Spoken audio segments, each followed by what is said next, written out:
about to make pay your bed. Now they was at the chit chat. She got rabies. My was at the chit chat. They got live on security.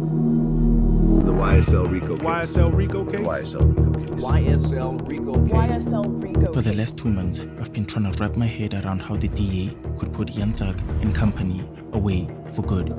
I've made no secret about it, nor any apology, that as the District Attorney of Fulton County, my #1 focus is targeting gangs. This is the one that you see the shadow in the back of the room. He's the one directing traffic. He is the one they're all afraid of. He's the one that's King Slime. I've come across suspicious lyrics. This that slime this that mob Fuck the judge, YSL. I had came up out the trenches, then I had beat a few bodies like Boosie. YSL brothers turning on each other and getting slap on the wrist plea deals. The deal that set Gunna free, a major development in a huge racketeering case. The Atlanta-born rapper, Gunna, whose given name is Sergio Kitchens, made a deal with prosecutors and walked out of the Fulton County Jail late this afternoon. But above all, I want to take you to the 10th of January 2015 and show you how one McDonald's meeting could eradicate YSL as we know it. Man, shout out HL Uncut, man. Straight up, man. Salute to you, big boy. We fucking with you, man. I got one of the biggest bloods in America with me, my you did. Atlanta, Georgia. You know what I'm trying to tell you? That we going. Big shout out to Bird, YMCMB, Rich Gang, YSL. Even if you're vaguely informed on the YSL Rico case, I think it's safe to say we're all familiar with this one name, Donovan Nat Thomas, a high-ranking member of the Inglewood Bees and YFN Lucci's manager. I want to retrack YSL's role in his demise and hopefully highlight how and why King Slime orchestrated Nat's fatal demise. It's late December 2014. Young Thug is with Kenneth Copeland and they're looking to rent a silver Infiniti Q50 for his YSL henchmen. A few days into the new year of 2015, while residents of Atlanta are jotting down their New Year's resolutions, Young Thug posts a picture alongside his YSL henchmen with the caption, "We ain't going back and forth." And this wasn't any generic rap lyric, it was a warning. And it turns out, King Slime had resolutions of his own that needed straightening. So, on January the 10th, Tudor, Doo-Wop, Yakodi, Nod, SB, and Young Thug all cram themselves into that Infiniti Q50 and ride to McDaniel Street on Castleberry Hill.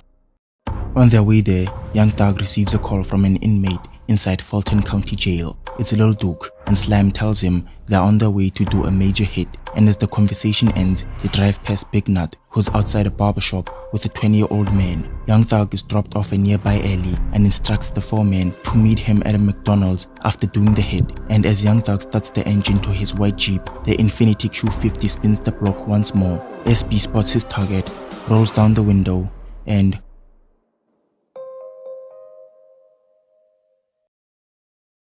he was, quote, first a family man and a man of the community. He was caring and always looked out for anyone he came into contact with.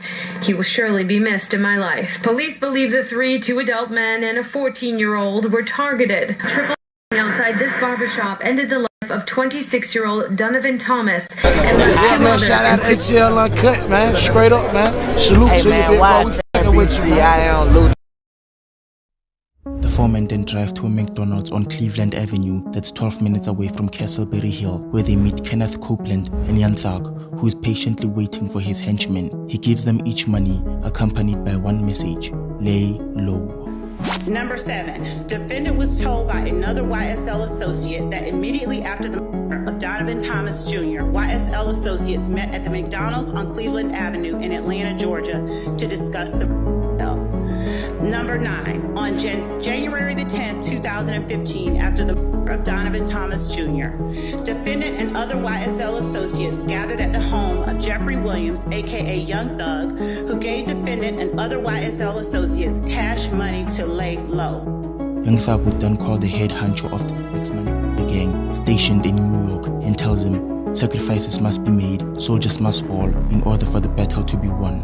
16 days after Nat's demise, he would post this haunting caption on his Instagram. So, lie to his mama, lie to their children, lie to their brothers and sisters, then get into the courtroom and tell the God-honest truth. I don't get it. You all need to get from me and YSL. Couple of weeks after that hit, at least according to the indictment, Jeffrey Williams spoke to a fellow who was had to be in jail, who was a leading member of Sex Money, which is a street gang that's based out of New York.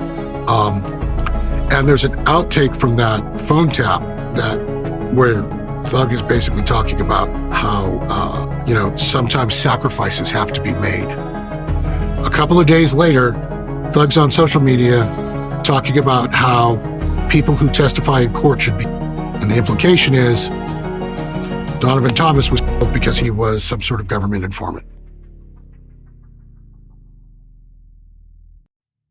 October the 27th, Kenneth Copeland is in South Fulton. He's driving the vehicle of one Aaliyah Jackson, who is a police officer at the South Fulton Police Department, and she's in a romantic relationship with Kenneth Copeland, a known YSL member.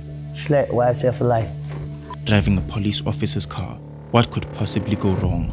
Well, he's stopped by the police and they found him armed and dangerous. He's taken in for interrogation, but the detectives didn't care about what was found in his girlfriend's car. They want to know about one thing: the involvement of Jeffrey Williams in Nat's demise.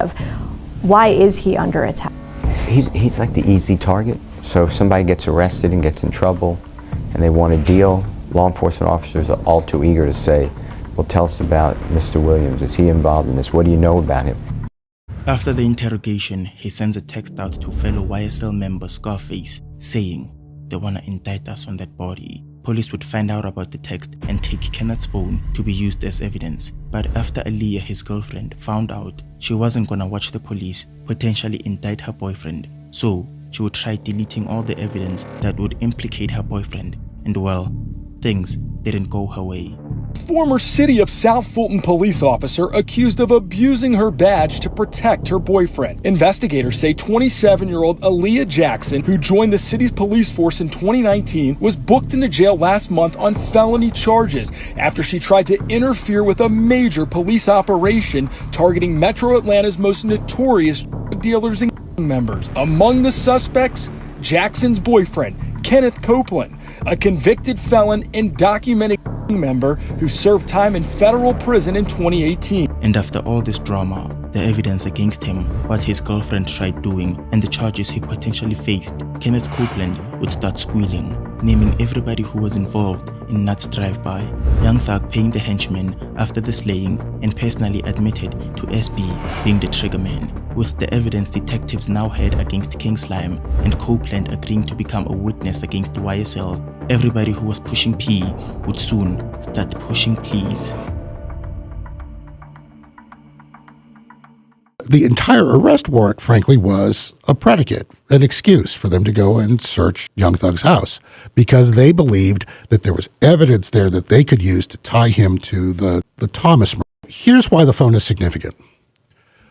Martinez Arnold called from jail from a recorded phone line, somebody who had their cell phone in the car that was used as in the drive-by. Right. From that, they were able to look at the other phone and pick up off of all the cell phone towers. Right, who was where. Like who was where, whose other phones were in the car, where was the car, and then they could start picking it up off of license plate readers all over town, and a camera where you could see the license plate, which you could lead to the, Not you see where I'm going. Not smart at all.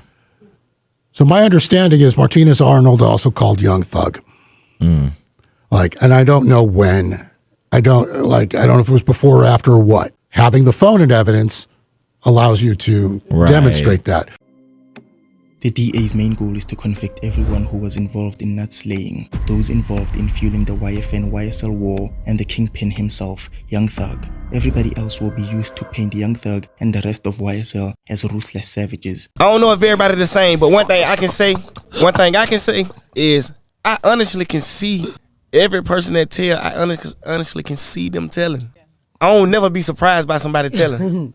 I can damn near tell you who will tell. So you're a rat identifier? Yes, sir. I've divided everyone from YSL who got a plea deal into 3 camps. The call from jail camp.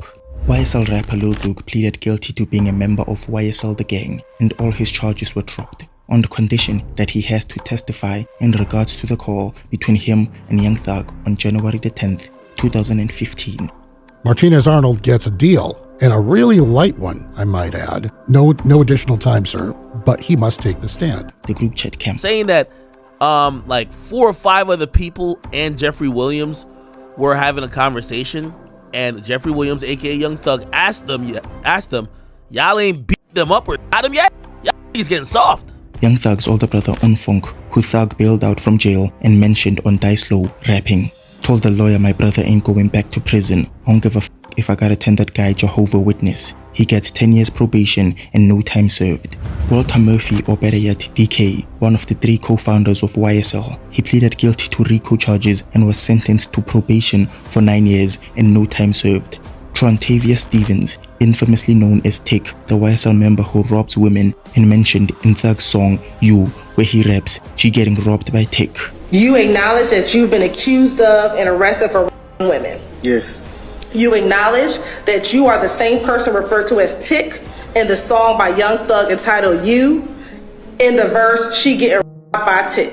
Yes. He was sentenced to probation for 8 years and no time served. He's also the 3rd co-founder of YSL. Antonio Sumlin, or better yet, YSL Obama. He, alongside Christian Eppinger, asked for permission from Young Thug himself to stab wife and Lucci when they were all locked up. They had that conversation with Thug over a jail-recorded telephone. The first phone call was on February 22nd, 2022, Your Honor. And this is a phone call by one of the co-defendants, Christian Eppinger.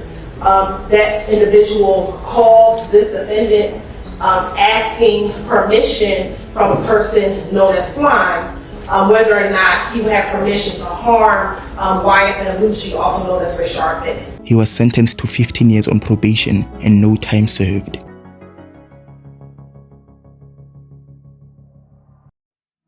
And finally, Antonio Sledge, or Monk Tunk. He's the YSL member who claims to have personal knowledge of Young Thug taking his trigger man on vacation to Miami after Nut's demise back in 2015.